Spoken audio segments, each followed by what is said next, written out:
avugaga Enzo Maresca Deusi aravuga ati uyu ni umwe mu myaka tugomba gukompeta kandi turahari kugira ngo tugerageze kwerekana itandukaniro ry'ikipe turiyo. Twavuga ko ukurikije uko ikipe ya Chelsea muri iyi mikino 11 uyibonye, muri iyi mikino muri squad ifite, ukureba yandi ma equipe kuri no zino journée, ni ikipe ushobora kubona muri top 4. Cyo ni cyambere. Cya kabiri, Chelsea kuri Enzo Maresca umwaka usize abaye gatandatu, uyu mwaka itaje muri top 4 yaba ferinze kuri we nka Enzo Maresca. Nje kintu nifuzaga kuri Enzo Maresca cyihutirwaga yaragikoze, kubanza kutwereka uburyo ashobora guhitamo mu badefenseri be, agahitamo defense ye agomba gukoresha. Mu bakinyi benshi bari bahari sinari kumuhitiramo, ariko abahitamo ni batanga umusaruro, icyo gihe nta hantu wahera umukritika. Yari yabikoze, azana Levi Colwill, azana Wesley Fofana. Wibuke sezo yari yabanje yaragize imvune hafi ya sezo yose. Wesley akoresha Kukurera ndetse na Morogisto, nyine bigaragara ko aribo bagomba gukina, nubwo Reece James yagarukaga akaba yajyamo gake. N'amakosa yagiye yaba muri rimwe na rimwe aho tutaremeranya neza ni mwizamu. Mwizamu ubona ko muzamu arakora ama penalty atari ngombwa, kuko nka penalty yo kuri Manchester United ni ikosa ry'umuzamu. Umuntu arimo arasohoka muri surface, umupira urasohoka muri surface, uraje kubisa umuntu araguye. Wibuke na penalty ya kabiri banze kuri Liverpool ya Curtis Jones yasaga kuri ya neza. Yes, mwizamu kabona ko haracyarimo akabazo, na cyane ko abamusimbura bigaragara ko bari ku rwego nabo rwisa. Uramutse ufashe icyemezo ukavuga uti muhindure ndebe, bishobora kuba byatanga umusaruro. Yagize dilema cyangwa se gushidikanya, urungabangabo, ni ryo jambo. Yagiye mu rungabangabo rwo kumenya ese batatu banjye bo hagati ninde. Abanza gushaka gukoresha Enzo Fernandez, Romeo Lavia na Moise Caicedo, abona ntibizakunda kuri match ya Manchester City. Icyo gihe yarakoresheje kuri Pama kuri couloir y'uburyo. Noneho ahagaruriye kuri Pama, amahire yahise agira uwe nuko Romeo Lavia yahise avunika. Gusa muri pre-season nabonaga ko umuntu aprefera cyane hariya kuri nimero 6 ari Romeo Lavia, agasigara ashakira umwanya amafaranga Moise Caicedo na Enzo Fernandez. Ariyo mpamvu yarashyize kuri Pama ku ruhande ngo arebe ko byatanga umusaruro. Bamaze kuvunika na Romeo Lavia yahise yongera avunika kuri match ya Man City, bukakatana yirangije. Byabaye ngombwa kagora Caicedo, Enzo Fernandez na kore Pama ku mikino yakurikiyeho. Nyuma na Enzo Fernandez aza kugenda mukura mu kibuga, ariko ubona ko iyo mu bakinyi bari yakagombye kuba ariyo mediane irimo irakina. Noneho rero Marco Pedro Neto ubundi ari umukinyi uca iburyo, ukaba wafite Noni Madueke wagize match idasanzwe itazanibagirana muri ino sezo kuri match ya Wolverhampton atsinda hat-trick. Iriya match ntishobora kwibagirana. Hari n'abantu batazareba match 10 zikurikiyeho za Chelsea, ariko no mwicaza azavuga ati umuntu utsinda hat-trick umwicaza gute, yabaye iki, bigenda gute. Aho ngaho naho hakaguma challenge kuri we, kuko hano afite n'ibindi bisubizo. Afite ibisubizo, kuko nk'uyu munsi yanavuze ko wenda tuzagira umwanya wo kunabigarukaho cyane, ariko twanabijyanirana kuko ejo tuzaba turi muri preview.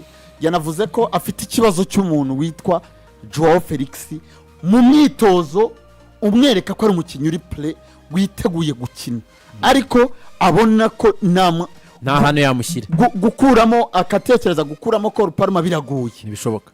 Yarabyerekanye ko bari tayari mu ikipe y'igihugu, yarasubije atsinda igitego cyiza. Ku ruhande rwa Pedro Neto yamaze gufata umwanya w'ibumoso kandi ahengetse. Icya kabiri yavuze ati Sancho yagarutse ameze neza. Sancho mbere yuko Pedro afata umwanya, Sancho yaramaze gutanga assist 3 muri match 3, nawe yari yawufashe. Ubu yavuze ati ndi muri dilema. Uwo ni umukinnyi wa kabiri avuze nyuma ya Christophe Nkunku. Na mbere yuko bajya muri international break yari yavuze bakina ya match ya Conference League. Yari yavuze ati nterwa isoni bindisha umutwe kuba ntarimo ndabonera umwanya uhagije Christophe Nkunku. Ibyo rikagomba kugufacing iyo challenge kubera ko n'abakinyi bose batoya, bari talented kandi babahenze. Wowe wakwica uyu munsi nukuramo na Madueke ugashyiramo Pedro Neto, nabwo hari indi mijugujugu izaza kuri Madueke. Igihe ari cyo no kuvuga ngo as long as umwanzuro wafashe uri productive, watanze umusaruro wabonye amanota, uyu munsi ari muri top 4. Icyaharanira no kugumamo biba bitandukanye no kuvuga ngo hari umuntu uri inyuma ushaka kwinjiramo, hari undi urimo ugomba gukuramo, kuko bivuze ngo nge ndatsinda undatsinda. So icyo ngicyo cyo bimusaba umwanzuro wose azafata bizakunde bibari nibitabara. Urabona ikintu cyari kuri cyiza kuri Enzo Maresca ikintu agomba kuza gukora kuri ino groupe kinakomeye cyane, kandi ubona ko agikora neza sofa. Icyo kumenya ko yitwara kuri abakinnyi muri ibi bihe, icyo nshatse kuvuga n'igene tuvuga ngo nyine man management kwemo kubitwara mu itangazamakuru. Nta mukinnyi urajyana ikibazo, kandi akenshi abazwa impamvu runaka naka batakinnye. Akenshi uzumve press conference yiwe, uzumve arimo kuganira n'itangazamakuru, akenshi bakora kumubaza ku bakinnyi batemo barakina, abitwaye neza yahaye umukino uwo munsi bakahita bamuprova ko badakwiye kuba kuri bench. Rega nibyo bibazo Dizo, impamvu kugeza kuri uyu munsi batarabigira barabimubaza n'ubu haracyari kare. Ubataze kubwo icyo ashaka kubwira na resultat ziracyamuvugira. Na resultat ziracyama ni kuri 11. Ariko nawe no ntaraga Nasiri mbona honaganishaga Nasiri umunaganishaga nkavuga ngo uwe akomeza byitware mu kuri kubyitwara mu uyu munsi niba uri Sancho ugarutse usanga umukinnyi bita Pedro yamaze gufasha ikipe ya Chelsea mu buryo bugaragara, icyo bizagusaba biragusaba nawe Sancho bwawe kugenda wikwamura mu byaha byo kuvuga ngo bakinishaga Anthony udafite ikintu na kimwe andusha, none we mukinisha umukinnyi urimo gukora ibintu byiza bigaragara ko ikipe bikeneye serivisi ze izikeneye, biragusaba gukora cyane. Ahangaha icyo bisaba ekipe ya Chelsea cyangwa se icyo mbona igiye kubyungukiramo, iyo utunze abakinnyi benshi beza bari ku rwego rumwe, ubu ugiye kuva muri cya kibazo cyo kuvuga ngo ufite abakinnyi benshi b'ingwiza murongo. Uvuga ngo igihe cyose haboneka ibibazo muri sezo by'imvune nk'uko n'andi makipe biyataka, nawe tuvuga ngo Chelsea ifite ibisubizo birenze kimwe, kuko yamaze gutwereka ko hari abakinnyi ifite kuri bench. Swad yabo iri kuva kuri ya Swad yari yakajagari irimo ijya kuri Swad tuvuga ngo yibitsemo ibisubizo, iri depth Swad. Ibyo ngibyo rero kuri Enzo Maresca cyagomba kuza kumenya ko bana abasore nuko babanira mu buryo n'uwaba uri kuri bench yaba yumva neza impamvu ayiriho, kandi navana kuri bench azabazi neza ikigiye gukora mu kibuga. Icyo ni kimwe nge mbara nk'inyungu kuri Chelsea kufite abakinnyi benshi beza. Ikindi ku ruhande ni inyungu izo ngizo, ariko noneho hari ikindi kibazo twari dusanzwe tunazi neza ko ibingibi n'undi bizabaho. Igihe Chelsea yinjizaga abakinnyi mwa buriya buryo, twaravuga ngo hari abakinnyi impano zabo zizaburirwamo hariya, abandi bazamuke, abandi nyine bazajya kugira umurombozi mu yandi ma equipe, ariko bose nibo bazagira umumaro kwa Chelsea kuko ikibuga kijyemo abakinnyi 11. Ibyo wakora byose Enzo Maresca kuba afata ikipe ukagira ikipe ikina FA Cup, ikina Carabao Cup, ikipe yakina Conference League, ibyo byose umukinnyi azagira ngo akubwire ngo si bihagije, ndashaka kuba mu ikipe ikina weekend kuri weekend muri Premier League. Kuko buri mukinnyi wese kwa Chelsea atekereza kwambara umwambaro wa Chelsea, badge Chelsea gwatuza kuko ko areho badge ya Premier League, kuko arabizi ko ari umukinnyi mataringa kuruta n'indi yose ahari ku mukinnyi champion. Ibyo ngibyo rero niho bizarangira Chelsea ibyo twaze tubibonamo n'ubundi na mbere hose irimo gutangira no projet yuko uko byagenda kose yabishaka itabishaka ku gitutu cy'abakinnyi n'isoko ry'abakinnyi.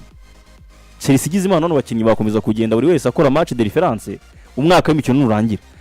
Uko Chelsea yakwinjiza mu mukino twatubona ko bikeneye cyane, inaka izasura abandi bakinnyi andi makipe azabakeneye cyane, kuko Madueke ibyo yakoze wabonye ntabwo Madueke ari buze gukina match 15 muri saison na tubona urugero nagira igitekerezo cyo gusohoka n'aba agent be. Tubibone Chelsea izakora business kungu Madueke mu mikino amaze gukina ndihuswa kwicara ngaho ukamusobanura umuntu ukamusobanura Madueke n'umukinnyi mwiza gutya, ariko biragaragara ko arimo abakinnyi bazabura umwanya kwa Chelsea. Urukomeje kuri Joao Felix mu myitozo n'umukinnyi kwereka ko akwiye icyizere cy'umutoza kujya ajya mu kibuga muri 10. Reka ni n'umusore ubona ugeze igihe cyo gukina, aho yaburiye umwanya muri Chelsea arajya muri National Croatia kirya kiza igitabo kigaragara ko ari umukinnyi witeguye pasi imwe ahita hindukiza umunyezamu. Ibyo rero byose umwe wa Chelsea umuntu urebye match ya Croatia n'ikipe y'u Portugal areba Felix akoga yihaho karahari kwati bura Maresca na kuntu yarebe yamurebera iminota runaka mu mukino.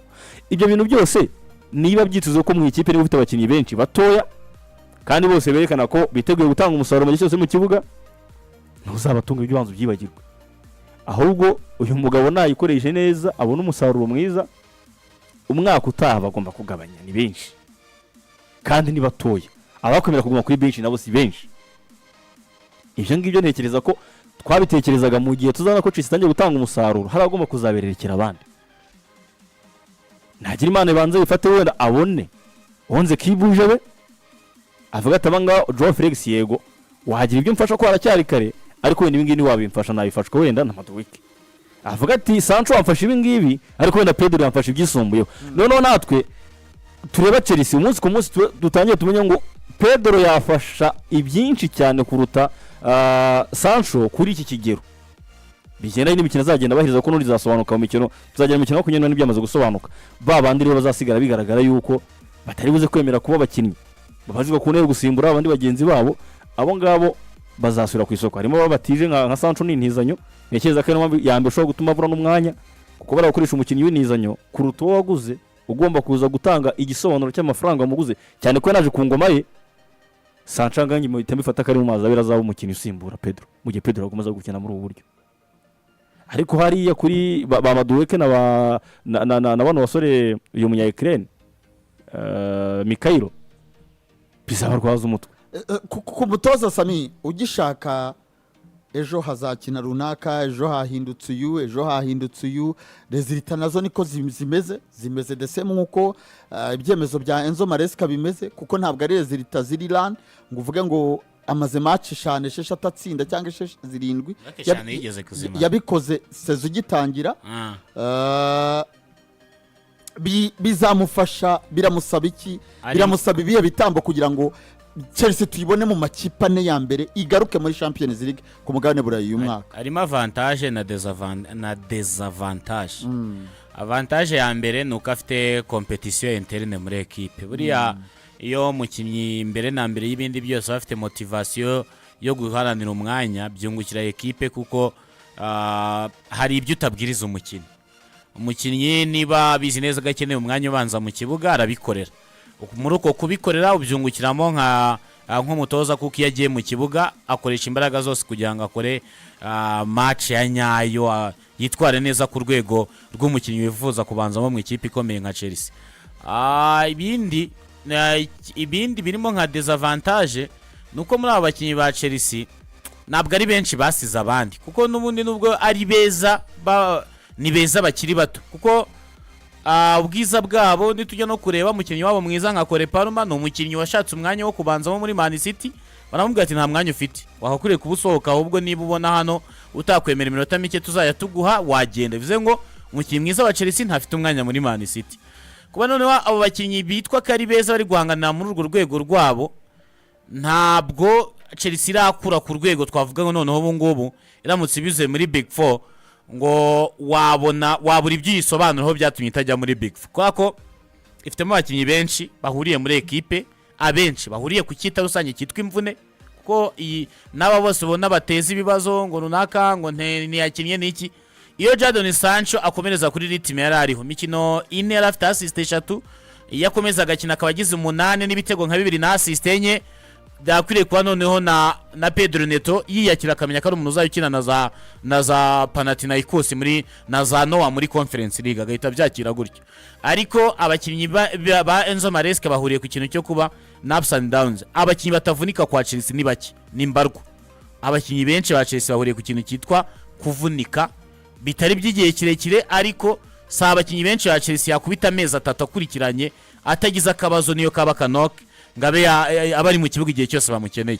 Cyo nacyo ni ikindi kibazo, kuko bituma equipe iyo havunitse umukinnyi wari muri progress ameze neza ku rwego rwo hejuru, bituma na wa wundi wabonaga ko yasigaye ari umwanya kuko nta yandi mahitamo wari ufite, ariko urwego rwa equipe ntiruzamuka kubera ko umukinnyi ntabwo ari kugira consistency, ntari guhozaho, bituma ritime ya equipe niba dufata urugero Jadon Sancho ari kuri la ritime, tukanabihuza no kuntu yitwaye muri Champions League ari kumwe na Dortmund umwaka ushize, twatekereza ko agiye gusubiramo sezo ya nkuko yakoze imikino yo kwishyiraho muri Dortmund. tukaba tuwenda agiye gufatiraho agize ibibazo by'imvune.